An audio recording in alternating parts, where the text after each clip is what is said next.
Hey guys, LevelCap here, and today we're going to talk about one-shot headshots in Rainbow Six Siege and why the game would be better without them. Now, I realize this is going to be a controversial subject. I've already seen arguments breaking out about how stupid one-shot headshots are, and other people saying that they prefer them for the realism aspect of the game. And I don't like to make these videos just for the sake of being controversial, but I honestly believe that Rainbow Six Siege loses so much skill and technique in the gunplay department from their current damage model, and that firefights and the skill curve could be vastly improved with a slightly different model. Now, for those of you unfamiliar with the current gun balance in Rainbow Six Siege, it goes as follows. One shot to the head will kill you from any gun in the game, no matter how far away from you they are, how many walls the bullets have traveled through, the caliber of the round, or how much armor your character is wearing. You get shot in the head, you're dead, no matter what, no matter where. So a sniper rifle and a 9mm handgun are effectively able to one-shot headshot at any range, except in this case the handgun can actually shoot faster. The current system results in quite a few problems, and I believe a different system would add a lot of skill and strategy depth to the game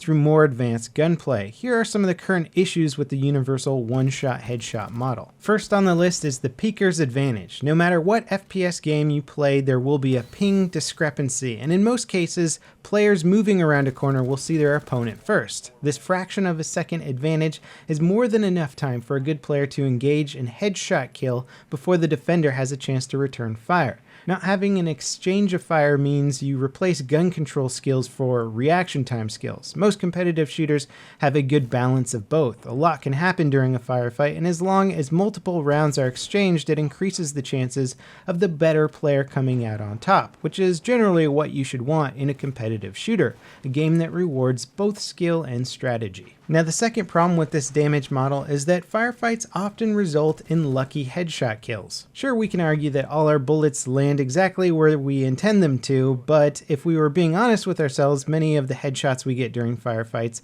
are up to chance. Yes, skilled players can position their crosshairs for headshots and increase their chances of landing them, but especially in full-on spring-through-wall firefights, you're playing the lucky headshot game, which again removes overall accuracy and weapon control skill and replaces it with spray and pray tactics. Spray and pray will always be an element of competitive shooters, but Rainbow Six rewards it more than any other game I have ever played and ultimately reduces the skill gap. The third problem here is that as a result of the current damage model, gun balancing is shallow and uninteresting.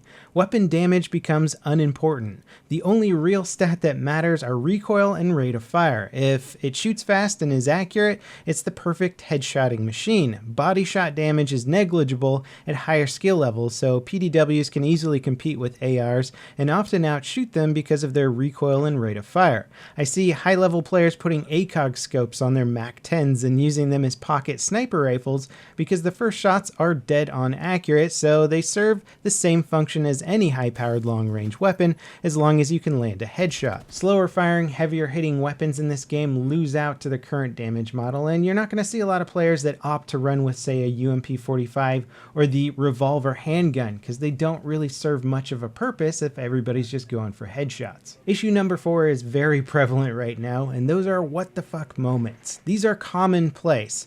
Yes, the game has a lot of sneaky tactics, but accidental headshot kills are prevalent and can lead to a lot of accusations and mistrust. If we had slightly longer firefights, player skill would be more apparent, especially on the kill cams, and random headshots would instead result in lucky high damaging shots rather than instant kills. Now, all of these issues I just mentioned could be fixed with a headshot damage multiplier, rewarding people for headshots with higher damage than normal, but not resulting in a guaranteed kill. So not only is your first shot accuracy important, but so are your follow-up shots and your weapon recoil control. Also, some guns could still have one-shot headshots, giving them cool niche characteristics like Twitch's 417 DMR, the revolver handgun, Glaz's DMR, and Tachanka's mounted LMG. And higher damaging weapons like the UMP-45 could become more useful even though their rate of fire is very slow. The damage output would make a difference in extended firefights. While spraying would still be a useful tactic, but far less likely to get those instant headshot kills, especially since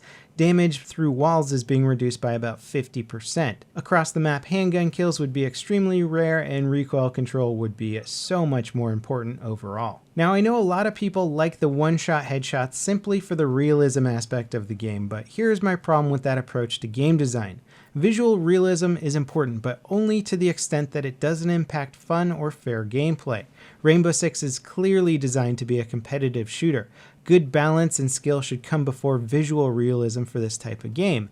In addition to that, there are a lot of operators who are wearing ballistic helmets designed specifically to stop low caliber rounds. The exact same rounds that are constantly headshotting them, so from a realistic standpoint, the game is already inaccurate. I believe that reworking the current damage model in Rainbow Six will position the game to become a top-tier competitive shooter offering the highest level of not only strategy, but also skillful firefights, which I believe it severely lacks. Anyway, that's my position on how we should balance this game going forward, and I would love to hear your opinions. If you disagree, let me know, but more importantly, let me know why, and if you agree with me, also let me know in the comments. I really want to know where the community stands on this. As always, guys, thanks for watching. I hope you enjoyed, and I'll see you next time. This is LevelCap, signing off.